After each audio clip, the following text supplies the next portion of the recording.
Hello students, मेरा नाम सरबजीत कौर है और मैं आप लोग को हिस्ट्री के सारे chapters complete कराऊंगी। Class 9th, 10th, 11th और 12th सारी हिस्ट्री की सीरीज चलेंगी आप लोग के सामने। और हम लोग हिस्ट्री जो होता है बहुत ज्यादा टफ लगता है कि बहुत सारे डेट्स होते हैं, बहुत सारे अगर हम लोग वर्ल्ड हिस्ट्री पढ़ते हैं तो बहुत सारे कंफ्यूजन सा आता है, क्योंकि हम लोग की इंडियन हिस्ट्री जो है बहुत हम लोग थोड़ा रिलेट कर पाते हैं। और नाइन्थ और 10th की हिस्ट्री जब आप पढ़ो तो बहुत कंफ्यूजिंग टाइप लगता है। नेम अलग है, फिर जगह अलग है और उन लोगों का जो भी कल्चर अलग है।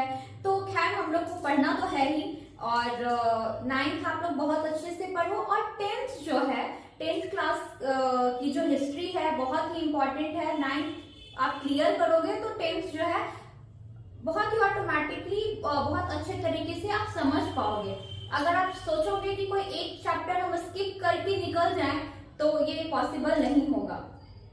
आप लोग को 10th बोर्ड्स के एग्जाम होते हैं, बोर्ड्स के एग्जाम्स भी देने हैं, तो चैप्टर बहुत अच्छे तरीके से समझ पाओगे, बिना रटे बहुत अच्छे से वहां डिस्क्राइब करके जो है वो क्वेश्चन अपने शब्दों में बहुत अच्छे तरीके से कर पाओगे। ऐसा तभी कर पाओगे जब आपका कॉन्सेप्ट बहुत अच्छे तरीके से क्लियर होगा। तो और इसके अलावा भी मैं कहना चाहूंगी 9th 10th जो भी स्टूडेंट्स हैं, बिहार बोर्ड हो या एनसीईआरटी है, सीबीएसई के स्टूडेंट्स हो, तो मैंने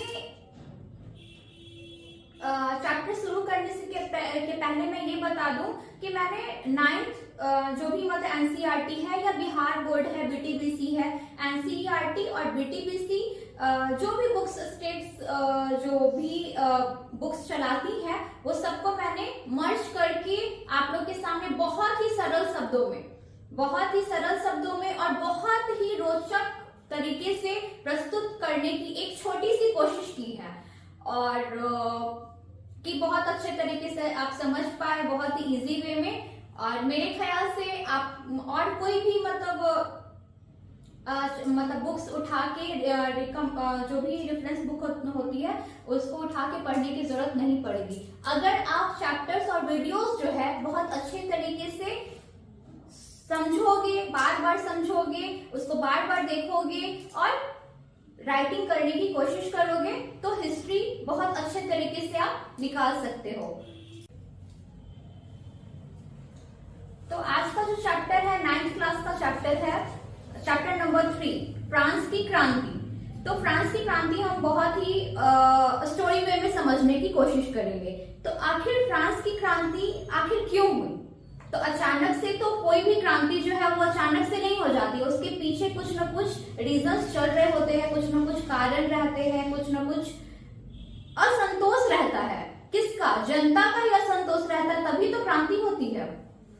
तो बहुत ही हम लोग सरल शब्दों में ये समझने की कोशिश करेंगे कि आखिर फ्रांस की क्रांति तो 1789 में जो है फ्रेंच रिवॉल्यूशन जो है वो 1789 में हो चुका था। लेकिन उसके पहले की स्थिति के बारे में हम जानने की कोशिश करेंगे कि आखिर फ्रांस की क्रांति जो है क्यों हुई। तो उसके पीछे की व्यवस्था के बारे में हम कुछ जानने की कोशिश करेंगे। आखिर फ्रांस की प्राचीन व्यवस्था मतलब 1789 की पहले की जो व्यवस्था थी वो क्या थी, क्या कारण रहा था। तो आज का हमारा चैप्टर है फ्रांस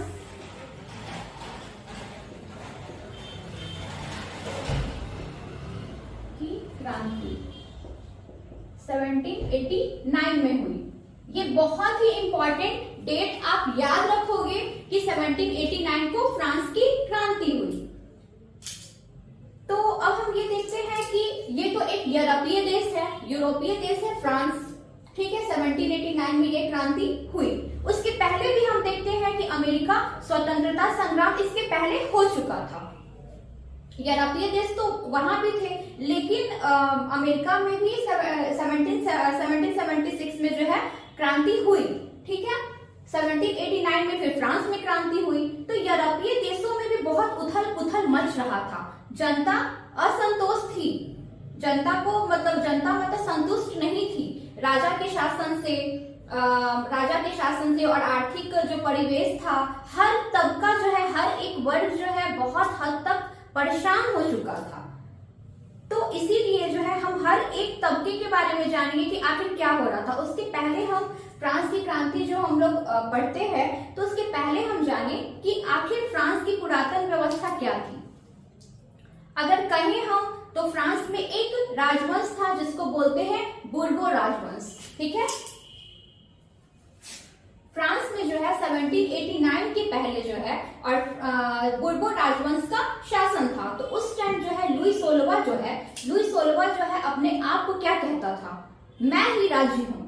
लुई 14वां जो है अपने आप को कहता था मैं ही राज्य हूँ, और लुई 16वां कहता था मेरी इच्छा ही सर्वोपरि है। तो इससे आप ये समझ नहीं पा रहे हो कि राजा जो है, ये दोनों वक्तव्य क्या है, मैं ही राज्य हूँ और लुई 16वां कहता था मेरी इच्छा ही सर्वोपरि है। क्यों आप जो कानून बना दोगे, आपकी इच्छा ही सर्वोपरि कैसे हो सकती है? आपको जो रूल रेगुलेशंस जो बनाने हैं वो प्रजा और जनता के हित में बनाने हैं। आखिर देखना है कि जनता आपकी राज में जो है वो सुखी है या नहीं। ठीक है, वो संतुष्ट है या नहीं। अगर वो संतुष्ट नहीं है तो फिर आप कानून क्यों बना रहे हो? तो इस तरह की जो व्यवस्था है, पहले ये जो भी बुर्बो डायनेस्टी है फ्रांस में, एकदम याद रखना है कि फ्रांस की जब क्रांति होती है तो उस टाइम वहां पे किसका शासन था? तो बुर्बो राजवंश का शासन था। ठीक है, तो लुई 14वां जो था,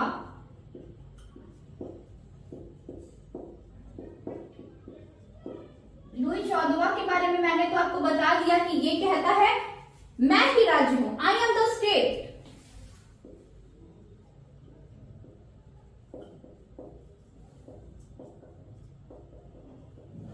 और लुई 14वां जो है, जिसके शासनकाल में फ्रांस की क्रांति हुई, वो अपने आप को कहता है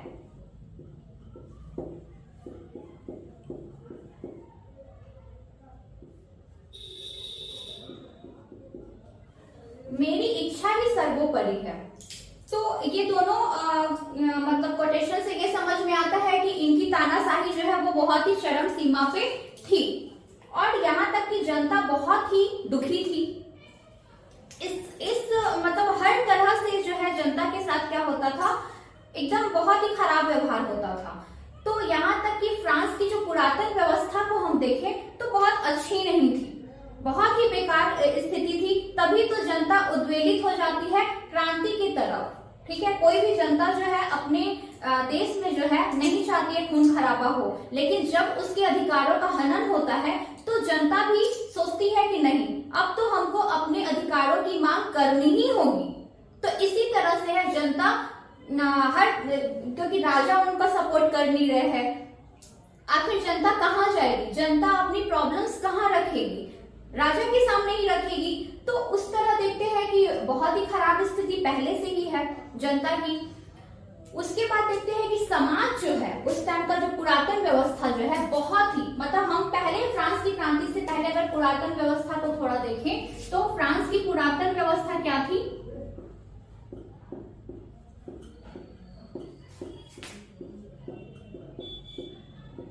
पुरातन व्यवस्था देखें तो समाज जो क्या था, समाज जो था 3 स्टेट्स में विभाजित था।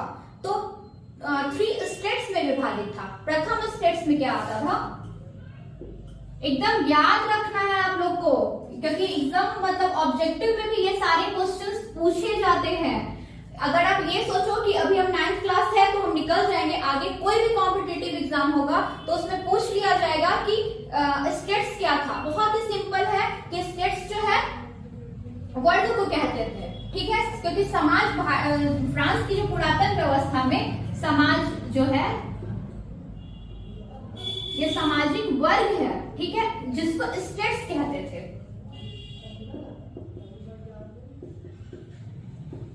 तो प्रथम स्टेट्स में क्या आते थे?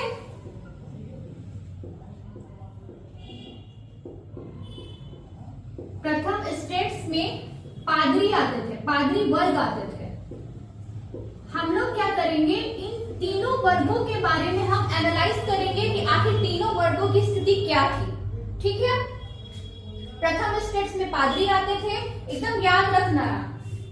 और सेकेंड में क्या आते थे? द्वितीय स्टेट में क्या आते थे?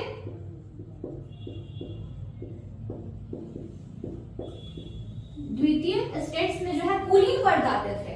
ये यहाँ पे है क्लर्जी, क्लर्जी आते थे, क्लर्जी। और दूसरे जो द्वितीय स्टेट है, द्वितीय स्टेट में जो वर्ग है उसमें आते थे कुलीन वर्ग।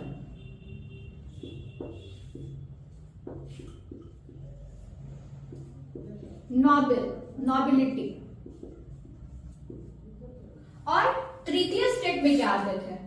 सर्वसाधारण वर्ग।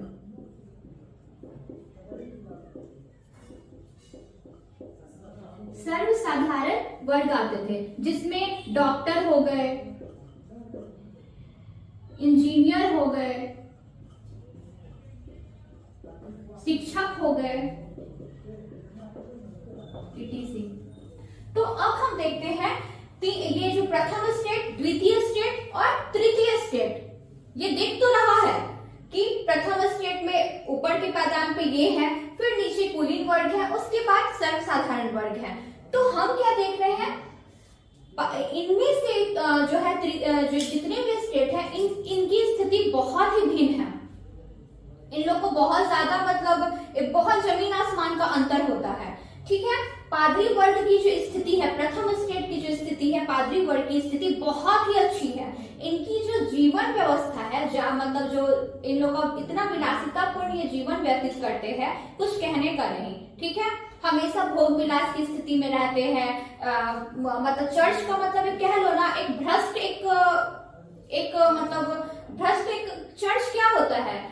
धार्मिक दृष्टिकोण से हम चर्च देखें तो क्या होता है? चर्च में क्या होता है कि लोग धार्मिक दृष्टिकोण से लोग जुड़े रहते हैं, लेकिन यहाँ का जो पादरी है बहुत ही भ्रष्ट है, हमेशा भोग विलास में व्यतीत करता है अपना जीवन। द्वितीय स्टेट में देखें, जो कि कुलीन वर्ग के लोग आते हैं, इनकी स्थिति भी बहुत ही अच्छी रहती है, बहुत ही अच्छे तरीके से जीवन यापन करते हैं। मतलब जो ये दो स्टेट्स के जो लोग हैं, इनकी स्थिति बहुत ही अच्छी है। और यहाँ पे पिछता है कौन? तो सर्वसाधारण वर्ग, जिनकी स्थिति बहुत ही दयनीय है। ठीक है, अगर हम एक कंट्री में रहते हैं, ठीक है, एक कंट्री में अगर हम रहें तो सबका दायित्व बनता है कर चुकाने का। ठीक है, सबका दायित्व बनता है, आप जितना कमाते हो आपको उस हिसाब से क्या करना है? कर देना है। लेकिन ये दोनों जो स्टेट्स के जो स्टेट्स मतलब वर्ग, ये दोनों जो स्टेट्स के जो वर्ग के लोग हैं, ये कर नहीं देते थे। ठीक है, करों का सारा बोझ किस पे था? सर्वसाधारण वर्ग पे। तो आखिर ये लोग कब तक ये सब सहेंगे? ठीक है, ये मतलब सारा करों का बोझ ये चुकाएंगे और ये दोनों जो है ये अयाशी करेंगे, विलासितापूर्ण जीवन व्यतीत करेंगे। तो आखिर ये कब तक जनता देख सकेगी? तो ये सारे के सारे जो है वो मुद्दे बन रहे होते हैं। एक बहुत ही एक इम्पॉर्टेंट एक कोटेशन आता है, मतलब एक कहा भी गया है कि फ्रांस के संदर्भ में कहा गया है कि क्लर्जीज जो है वो प्रे करते हैं। Clergies pray, nobles fight and the people pay. क्यों? आखिर क्लर्जी ही क्यों मतलब पे करेंगे? क्लर्जी ही क्यों मतलब पूजा करेंगे? और ये जो नॉबिलिटी जो लोग हैं वो क्यों फाइट करेंगे? सर्वसाधारण लोग सिर्फ पे ही करने के लिए बने हैं। सर्वसाधारण जो वर्ग है वो सिर्फ कर देगा। ठीक है, इससे तो जनता बहुत हद तक जो है बहुत उनमें रोष उत्पन्न हो गया। वो भी चाहती थी कि हमें भी अधिकार मिले, हम भी भाई सुख सुविधा हम भी सुख सुविधा प्राप्त कर सके। ठीक है, तो उनका कहने का मतलब था कि आप जो है कुलीन जो भी पादरी वर्ग है और जो कुलीन वर्ग के जो भी लोग सुख सुविधा प्राप्त कर रहे हैं, तो जो भी पद है, जो भी कुछ है, आप जो है वो वंशानुगत मत रखो। ठीक है, योग्यता के आधार पर जो भी चीजें हैं वो सब में सब हकदार है ना, जिनमें योग्यता होगी वो उस चीज के लिए कैपेबल जो होंगे वो उस चीज के लिए काम कर सकेंगे। लेकिन नहीं, यहाँ पर इन दो स्टेट्स के लोगों ने बहुत ही अच्छा तरीके से अपना कब्जा किया हुआ था। तो इस क्रांति के पहले एक नारा जो है बहुत ही इंपॉर्टेंट नारा है और हमेशा एग्जाम में आता है, आप लोग के लिए एकदम याद करके आप लोग को रखना है।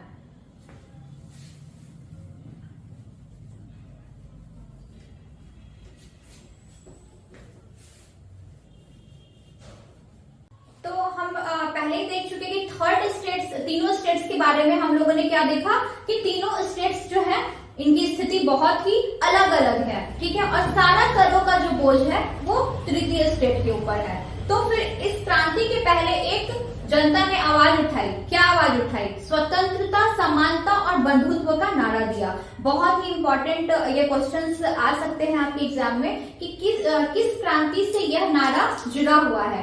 आखिर किस क्रांति ने यह नारा दिया? स्वतंत्रता, समानता और बंधुत्व। नोट डाउन आप करोगे।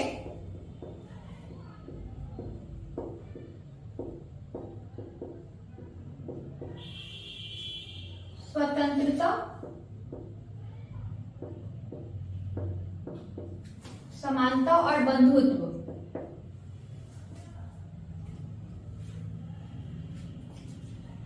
और बंधुत्व, बंधुत्व का नारा जो है वो किस क्रांति से रिलेटेड है? ठीक है, इक्वलिटी, फ्रैटर्निटी, इक्वलिटी,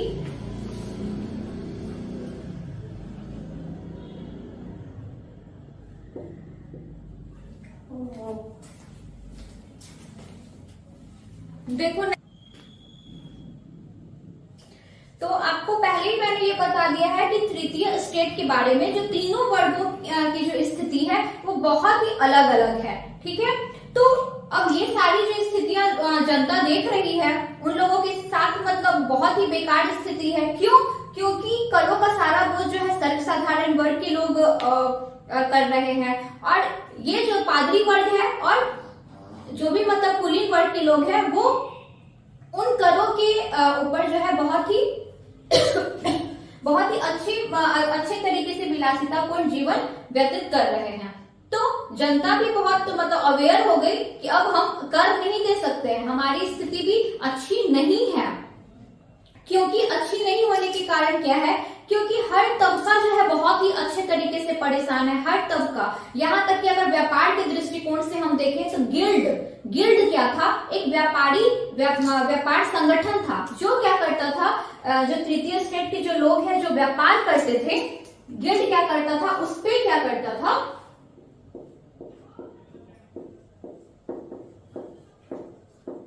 गिल्ड जो था वो व्यापारिक संगठन था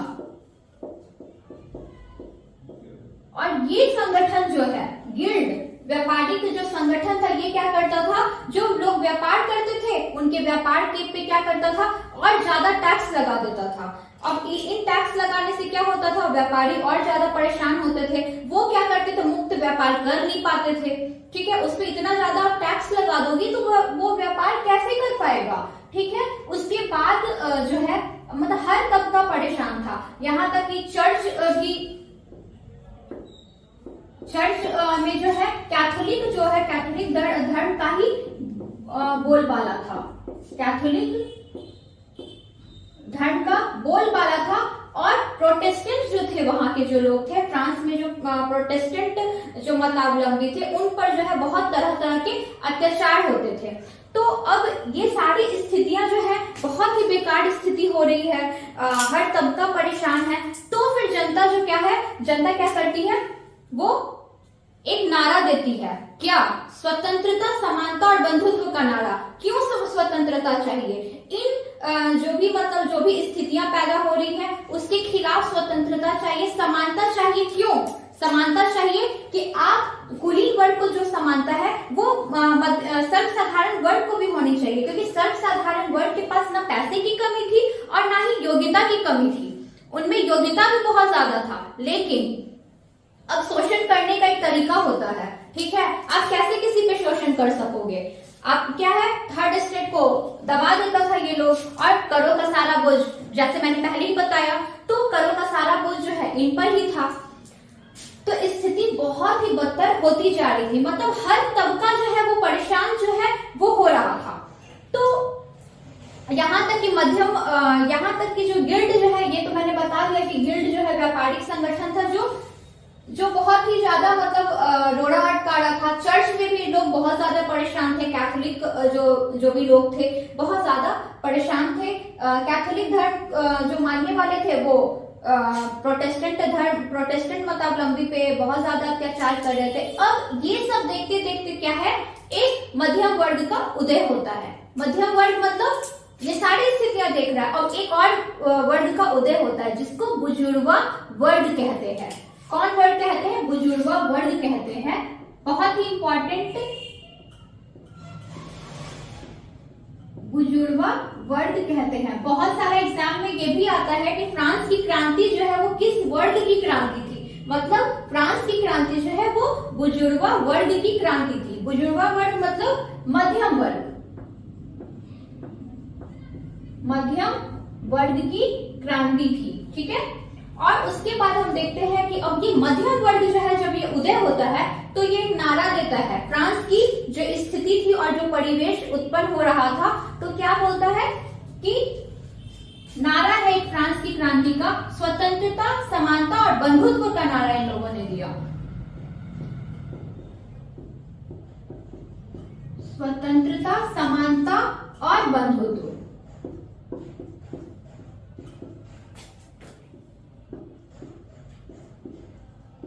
का नारा किस क्रांति से रिलेटेड है? तो स्वतंत्रता, समानता और बंधुत्व का जो नारा है वो फ्रांस की क्रांति से रिलेटेड है। Liberty, equality and fraternity.